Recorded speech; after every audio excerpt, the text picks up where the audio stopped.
नमस्कार, स्वागत है आपका। आप देख रहे हैं द न्यूज और मैं रानी गुप्ता आपके साथ। बड़ी खबर सामने आ रही है। आपको बता दें कि विदेश मंत्री एस जयशंकर इस वक्त अफगानिस्तान में हैं, लेकिन वहां से उन्होंने राहुल गांधी पर बड़ा हमला बोल दिया है। इसी के साथ ही उन्होंने कनाडा सरकार के रवैये पर भी सवाल उठाया है। जिस तरीके से लगातार कनाडा में खालिस्तानी समर्थकों का दबदबा बढ़ता हुआ नजर आ रहा है, इसके बावजूद वहां पर कनाडा की सरकार इस मामले को लेकर के एक्शन नहीं ले रही है।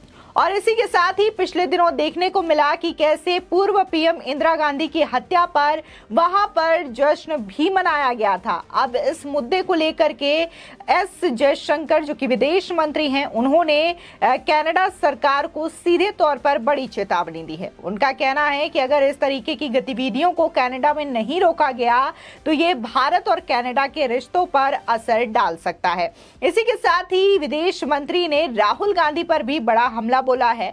उनका कहना है कि राहुल गांधी की आदत बन चुकी है कि वो विदेश में जाकर के भारत को बदनाम करते रहते हैं।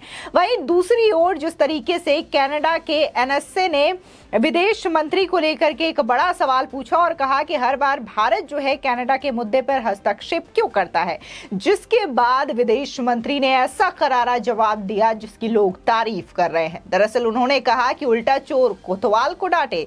सुनिए आखिर विदेश मंत्री एस जयशंकर ने क्या कहा है। Canadian NSA's remark. You know, I was, what shall I say? Okay, the phrase which came to my mind was actually a Hindi phrase, which was "Ulta chor kotwal ko dante." I mean, if anybody has a complaint, we have a complaint about Canada. You know what I said earlier, the space that they are giving to Khalistanis and to violent extremists.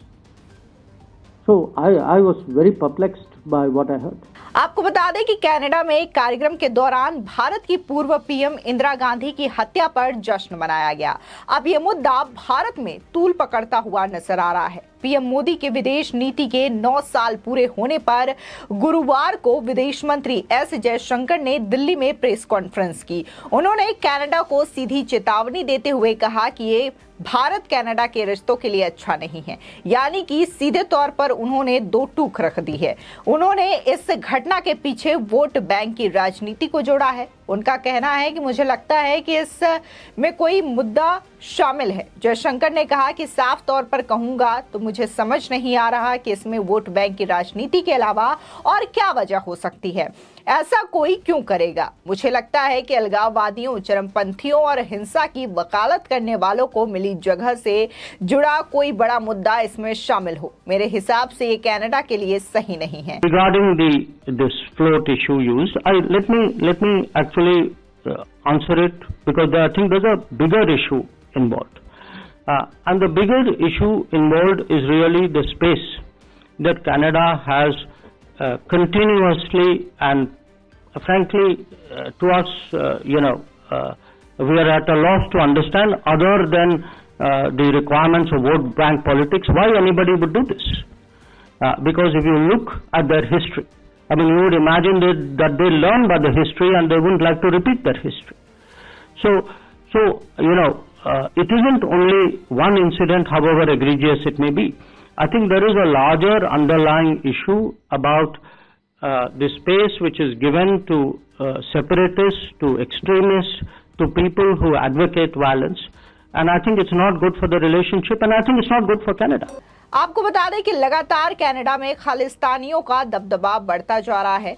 ये खालिस्तानी तत्व कभी भारत विरोधी नारे लगाते हैं, कभी भारत में किसान आंदोलन को फंडिंग करते हैं और भारत में अशांति पैदा करने की कोशिश करते हैं, और कभी भारत विरोधी नारे लगाते हैं तो कभी हिंदू मंदिरों को निशाना भी बनाते हैं। लेकिन अफसोस, भारत के लाख हस्तक्षेप के बाद भी वहां की सरकार मूकदर्शक बनी हुई है। कई मर्तबा इस मुद्दे को प्रधानमंत्री नरेंद्र मोदी कनाडा के प्रधानमंत्री के समकक्ष रख चुके हैं, लेकिन आज तक कनाडा की तरफ से सिर्फ और सिर्फ आश्वासन ही मिला है।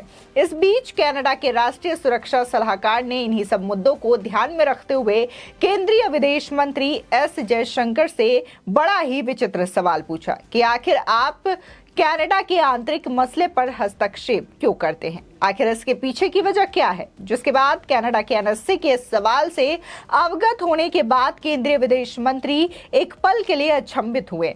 इसके बाद उन्होंने इसका करारा जवाब देते हुए कहा, आपके इस सवाल को सुनने के बाद मुझे हिंदी की एक कहावत याद आ गई है, जिसमें अक्सर कहा जाता है कि उल्टा चोर कोतवाल को डांटे। आपको बता दें कि विदेश मंत्री एस जयशंकर ने कांग्रेस नेता राहुल गांधी पर भी बड़ा निशाना साधा है। उन्होंने कहा कि राहुल गांधी की आदत है कि जब वो बाहर जाते हैं तो वे देश की आलोचना करते हैं, हमारी राजनीति के बारे में टिप्पणी करते हैं। दुनिया देख रही है कि इस देश में चुनाव होते हैं और चुनाव में कभी एक पार्टी जीतती है तो कभी दूसरी पार्टी जीतती है। अगर देश में लोकतंत्र है ही नहीं तो ऐसा परिवर्तन तो होना ही नहीं चाहिए। हमें पता है कि 2024 के चुनाव का नतीजा भी वही होने वाला है। आदत है कि वो जब बाहर जाते हैं कि वो देश की आलोचना करते हैं, हमारी राजनीति के बारे में टिप्पणी करते हैं। तो जो आपका प्रश्न है कि दूसरों पे इसका क्या असर पड़ता है, अब दुनिया हमें देख रही है और दुनिया क्या देख रही? दुनिया देख रही है कि इस देश में चुनाव होते हैं, चुनाव में कभी एक पार्टी जीतती है, कभी दूसरी पार्टी जीतती। तो अगर देश में डेमोक्रेसी नहीं है तो ये ऐसा परिवर्तन तो आना नहीं चाहिए ना। हर चुनाव का रिजल्ट एक ही होना चाहिए। वैसे 24 का चुनाव रिजल्ट तो वही होगा, हमें पता है। हाँ, पर अगर आप देखें जो ये पूरा नैरेटिव जो है, ये हमारे यहाँ एक देश में नैरेटिव बना है, और जब ये नैरेटिव देश में नहीं चलता या कम चलता है तो इसको बाहर ले जाते, और उनकी अपेक्षा है कि बाहर का सपोर्ट जो है वो देश में चलेगा। मुझे लगता है कि यहाँ आम नागरिक जो है, जो देखिए हमारे यहाँ जितनी भी आप बीच में हमारे यहाँ डेमोक्रेसी है, आपका कुछ भी होगा, मेरा कुछ भी होगा, आपकी पॉलिटिक्स कुछ होगी, हमारी कुछ होगी। हमें देश में जो करें मुझे इसमें कोई इतराज नहीं, पर मुझे नहीं लगता कि बाहर जाके देश की पॉलिटिक्स को बाहर ले जाना देश के हित में, और मुझे नहीं लगता कि उनकी क्रेडिबिलिटी उसके कारण बढ़ेगी। आपको बता दें, दरअसल राहुल गांधी अपने विदेश दौरों के दौरान लगातार भारत के लोकतंत्र को लेकर के और मोदी सरकार पर हमेशा ही निशाना साधते हुए नजर आते रहे हैं। बार बार राहुल गांधी ने भारत के लोकतंत्र को लेकर के सवाल उठाया है। भारत का लोकतंत्र खतरे में है, ऐसा भी राहुल गांधी का कहना रहा, जिसके बाद व्हाइट हाउस की ओर से इसकी प्रतिक्रिया भी सामने आई थी, और सीधे तौर पर यह प्रतिक्रिया राहुल गांधी के लिए किसी बड़े झटके से कम नहीं थी, क्योंकि व्हाइट हाउस के प्रवक्ता ने यह कहा था कि जो भारत का लोकतंत्र है वो एक जीवंत लोकतंत्र है। अगर किसी को डाउट है तो वो दिल्ली में जा करके खुद देख सकता है, क्योंकि मोदी सरकार के नेतृत्व में लगातार जो भारत का लोकतंत्र है वो इसकी छवि को पेश करता है। तो यहाँ पे सीधे तौर पर राहुल गांधी के द्वारा जो बातें कही जा रही थी वो विदेशों के द्वारा ही खारिज कर दी जाती है। तो वहीं लगातार किस तरीके से विपक्ष का रवैया रहा है मोदी सरकार को लेकर के, ये भी हमेशा उजागर हुआ करता है, क्योंकि हमेशा से ही मोदी सरकार की आलोचना करते करते विपक्ष देश के लिए किए जा रहे कार्यों की भी आलोचना करने लगता है। अभी अगर हम हाल ही की बात करें तो जहां प्रधानमंत्री मोदी को लेकर के अपशब्द और अपमान कहते हुए नजर आते हैं विपक्ष के नेता, तो वर्तमान समय में उन्होंने संसद को लेकर के और जो नया संसद निर्माण हुआ है उसको लेकर के सवाल उठाए। इसी के साथ ही संगोल को लेकर के बहुत सारे सवाल उठाए। तो विपक्ष बार बार लगातार केंद्र सरकार की नीतियों पर सवाल उठाने के बजाय अब देश में हो रहे विकास को लेकर के ही सवाल उठाने लगे हैं। फिलहाल इस खबर को लेकर के आपकी क्या राय है, हमारे कमेंट सेक्शन में जरूर बताएं। आगे की और भी अपडेट के लिए चैनल को सब्सक्राइब करना ना भूलें।